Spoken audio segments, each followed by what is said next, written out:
How do you know when you've had a security incident? How does your team know when you're compromised? Well, usually your endpoint detection and response solution or your antivirus flags an alert because it saw something happened. Or there were some logs thrown into your SIM or your SIEM solution, and there was visibility to detect a threat. But what about attacks where there aren't a lot of options to have that visibility? What about where your EDR and antivirus can't see it?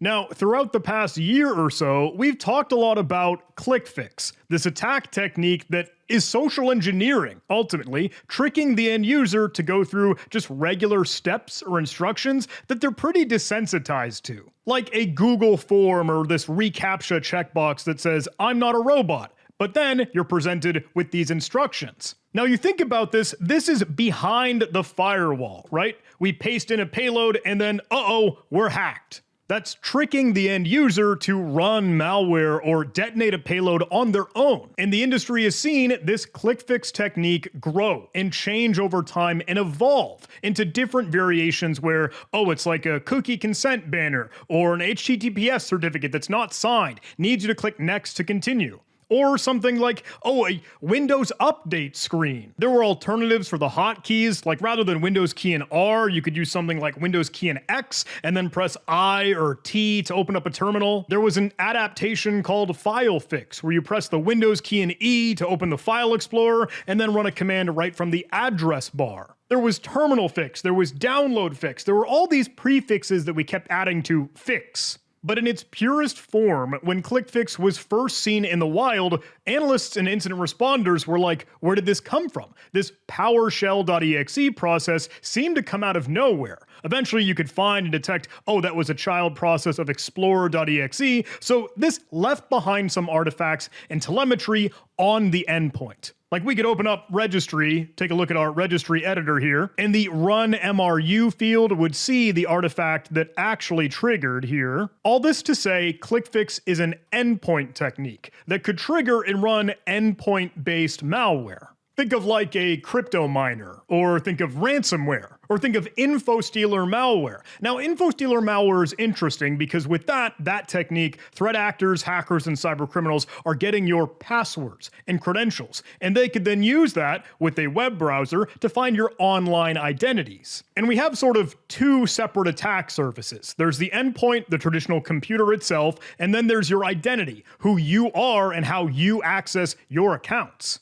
So what we knew as click-fix traditionally targeted the endpoint attack surface, but up until the fine folks over at Push Security saw this thing in the wild, consent fix. Now, Push Security sits in a really interesting place because they are doing security for the web browser. That kind of blurry boundary between, endpoint attacks and identity attacks, and the consent fix attack technique fits squarely in the browser. So there aren't any breadcrumbs or artifacts left behind that your EDR could usually track down. Quick crash course, what it does is leveraging the natural, native, legitimate, actual first-party Microsoft capability and tool for the Azure command line utility that operates as an OAuth app so that it could be authenticated into your Microsoft Entra ID or Azure Active Directory online tenant. Think of a Cloudflare turnstile, right? Looks a lot like a Google reCAPTCHA as we've seen,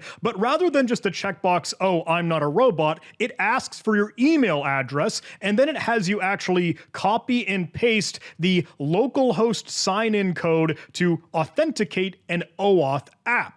That code that's included, that little HTTP parameter for a localhost redirect callback for registering and authenticating this OAuth app, is honestly all that an attacker might need to have the keys to the kingdom. And it seemed like this is an identity-based click-fix technique. Now, in the past, I got completely nerd sniped by this, and I made a little video showcasing it. You might have seen that consent fix video here. I even got to hang out with Push Security in a little webinar live stream to talk about this. Oh, and by the way, they do have a couple more sessions of these with super cool folks, much cooler than me. They've got Troy Hunt, the creator of the Have I Been Pwned database. You've got Matt Johansson, founder over at Vulnerable You. And if you wanted to catch mine, that has already passed, but you could catch the recording. But I really wanted to chat with them about consent fix because they have this unique perspective perspective, seeing this attack chain that occurs wholly only in the browser, no other EDR artifacts to it. And I had to say, look, I gotta be honest, I'm not seeing a lot of this. I haven't seen it hit the streets, but that's also due to the fact that there are things that I don't have visibility over. So I started to wonder, are threat actors talking about this? Are actual cyber criminals already hot on this consent fix topic? Turns out they're chatting about it.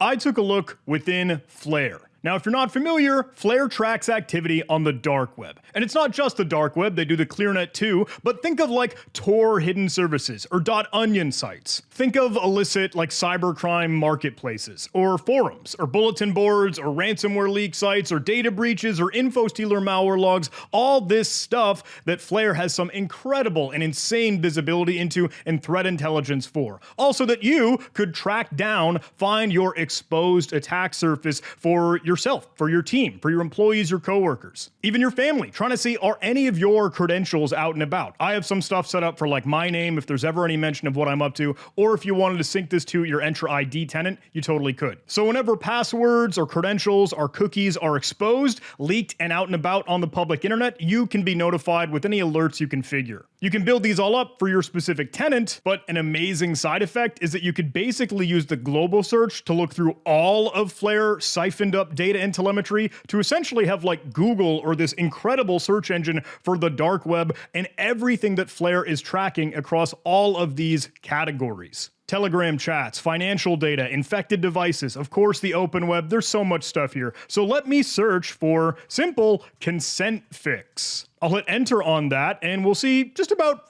49 events. Take a look at the results here. We've got one hit on XSS, a well-known cybercrime forum. That's very recent, April 21st. Going back in time, looking at April 9th, maybe someone resharing some malware news articles. Some folks talking about this on Telegram, other forums. Looks like March 2nd was a previous hit for that XSS post. Kind of wild to go back in time to see folks chatting about this. This goes all the way back to the very beginning of when Push Security kind of spread the word on this thing, December 11th. But in March, the XSS post kind of caught my eye because they say consent fix v3, the ultimate Azure attack chain, OAuth 2 abuse, two-factor authentication bypass, token exfiltration, automated with Pipedream, zero cost. So I thought, oh, I want to go take a look at that, and I grabbed the URL. All right, this is that URL, and I'll read through this page in just a second, but I did want to shine one more spotlight on Flare, because goodness gracious, it is too cool. They have over 1 billion events, new data that they're collecting, over 5 million info stealer malware logs, chat messages from Telegram, and this is just like the last 3 months. I can take a look at the collection page here, looking at all their data from all time. It is insane to see the amount of info and insight that they have, and that can be used to protect you and your organization. They're tracking name data breaches, tons of different Telegram channels, and you could, of course, have it generate different threat intelligence reports for your industry sector and vertical, maybe some supply chain risks from downstream ransomware, or even looking out for any credentials that are exposed. And if you hook that up to your Entra ID environment, any of those susceptible or compromised accounts can be locked down, remediated, saved in just a couple seconds. Look, you know, I'm a huge fanboy of Flare. They have incredible research, incredible insight, incredible data, and I really appreciate them and their support. They are the sponsor of this video, so thank you for supporting the channel and all of my endeavors and everything that I'm up to. So big shout out, big thanks. Hope you do give some love to Flare. Link below in the video description. So this user shared a full-on article on how to perform the consent fix attack, what they're calling V3, because they're using just some easily available, anyone could access online accounts or infrastructure. They even include a video that we'll play in just a moment, but I think this is kind of wild because it's literally a playbook. It's literally an explanation. It's kind of a walkthrough of their tradecraft, the tools that you could use, go log in, Ads Power, Pipedream, DocSend, Cloudflare, how they deploy their phishing page, how they set up some hooks in between them, how they harvest emails and determine what they could use for their email or their lure, and anything and everything to be able to perform this technique. This is literally written like a tutorial. They go through and explain the history. They talk through each and every concept. They discuss how this all came together in the timeline. They include their screenshots. They walk through each and every part and piece of this. I don't know if you can see my vertical scroll bar here, but there's a lot more to this. We use a temporary account to register on Go Login, grab the free residential proxy credentials, plug them into Ads Power profiles. Like, this is literally a Bible on how this could be put together. And I think this is fascinating for two reasons. One, because, okay, we have, sure, a cyber criminal sharing with their friends, telling everybody, hey, here's how to do this thing easy peasy for free. And it's also really wild because, okay, from a defender's point of view, now we're seeing exactly the kinds of services that they're using and abusing, which could very well be legitimate, hey, general purpose, actual well-intended services, but that's the living off trusted sites technique, right? That's when our ill-intended actor leverages services that are already out there, and this entire article is showcasing how you can do that for this entire attack technique.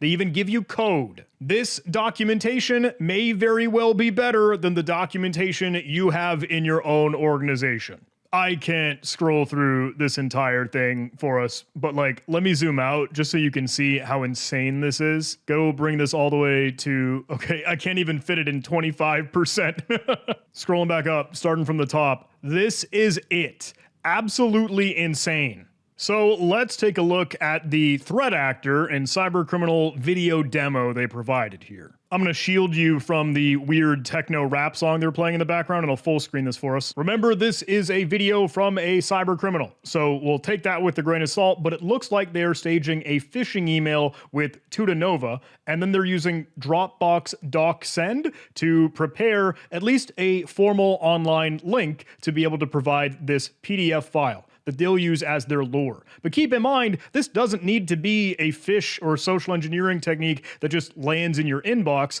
because that consent fix attack could just be somewhere out on any website or like a compromised site. It's interesting they're adding password protection to that document.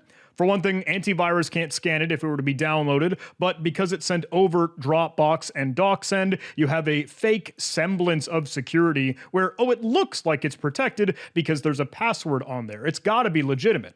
But that's been sent with Tutanova, Dropbox and DocSend to attach the file, and now the user could open that up, fill in that password, and then be presented with just a link, like a domain verification link, to see how this is hosted on a Cloudflare worker domain. You can see the Cloudflare pages or the .workers.dev URL at the very top. And then consent fix in action here, say that they were to sign into their account and they just moved or copy and pasted or drag and dropped the special code, so that localhost redirect, they could just drag in that copied URL, and now they have redirected back into their environment.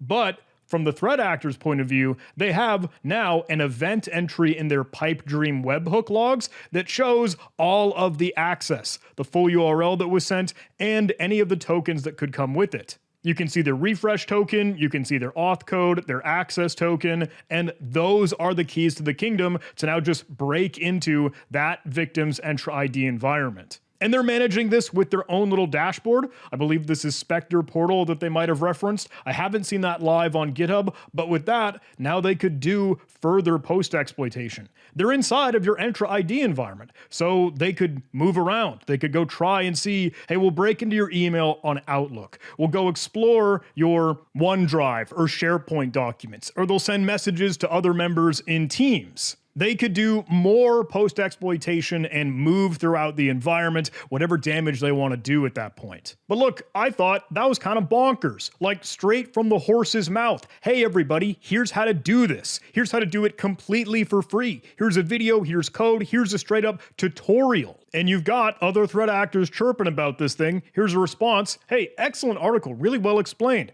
They say, thanks so much. There's another one in the works, Windows Stealer.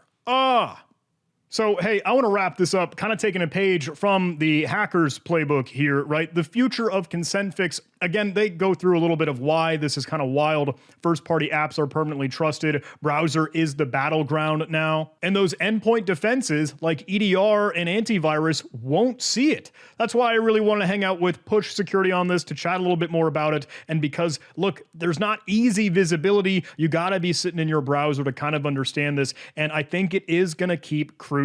The same way we saw ClickFix evolve, the same way we saw threat actors chatting about that, I think we're doing the same for consent fix, and we'll see where this goes.